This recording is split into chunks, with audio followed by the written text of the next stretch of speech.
Pusat perdagangan di kawasan Pasar Tanah Abang, Jakarta Pusat tidak melayani aktivitas jual-beli untuk sementara waktu selama pemberlakuan pembatasan kegiatan masyarakat PPKM darurat mulai 3 hingga 20 Juli 2021. Terlihat seluruh pertokoan dalam pengelolaan Pasar Grosir Tanah Abang Blok A, B, F, dan Metro Tanah Abang ditutup.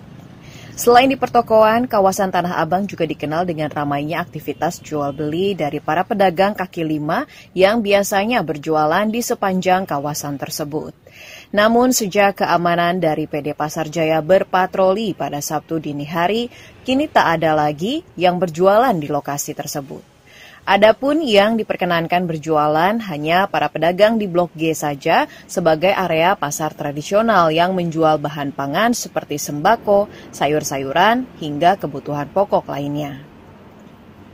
Dari pemberlakuan PPKM darurat tersebut, hampir seluruh penjual mengeluhkan sepinya para pelanggan, sebab bahan kebutuhan pokok yang dijual di area Blok G kerap laris oleh para penjual makanan di kawasan Pasar Tanah Abang. Tetap sama, Mbak. Tetap sama karena pada intinya yang beli mereka juga gitu loh. Kalau untuk masyarakat seberapa sih makannya, ya kan? Kalau untuk masyarakat paling juga misalkan beli cabai 5.000, paling bisa 3 hari, bisa 4 hari kan gitu.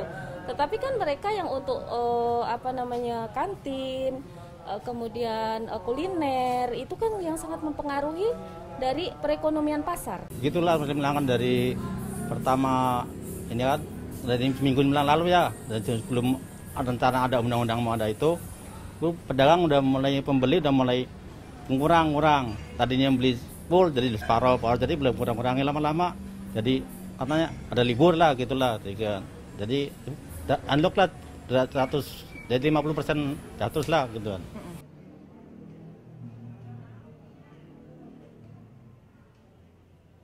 Tak hanya penjual kebutuhan pangan yang sepi dari pelanggan, kebijakan penutupan sementara terhadap Pasar Grosir Tanah Abang yang umumnya menjual pakaian itu turut berimbas terhadap para penjual makanan di sekitarnya. Sebab pelanggan umumnya datang dari para penjual dan pembeli di Pasar Grosir Tanah Abang. Hal tersebut membuat urung sejumlah pedagang bahan makanan untuk kembali berjualan.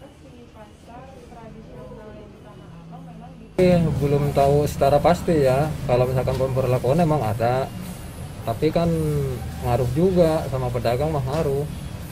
Yang ngaruhnya yang pertama ya begitu, dari konsumen nggak ada, apalagi dibatasin. Oke. Nah dan yang keduanya orang udah mulai bosan sama pandemi gitu ya, udah mulai banyak yang frustasi, mendingan gak usah dagang begitu.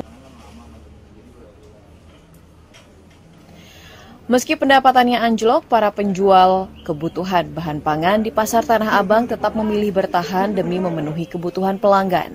Selama masa pandemi COVID-19 ini, para penjual dan pembeli wajib mengikuti protokol kesehatan secara disiplin dan pengunjung pasar hanya dibatasi 50%. Adapun jam operasional di hari pertama pemberlakuan PPKM darurat, Pasar Tanah Abang Blok G buka hingga pukul 18 waktu Indonesia Barat. Dari Jakarta, Nabila Karisti, Egan Surya Hartaji, Kantor Berita Antara, mewartakan.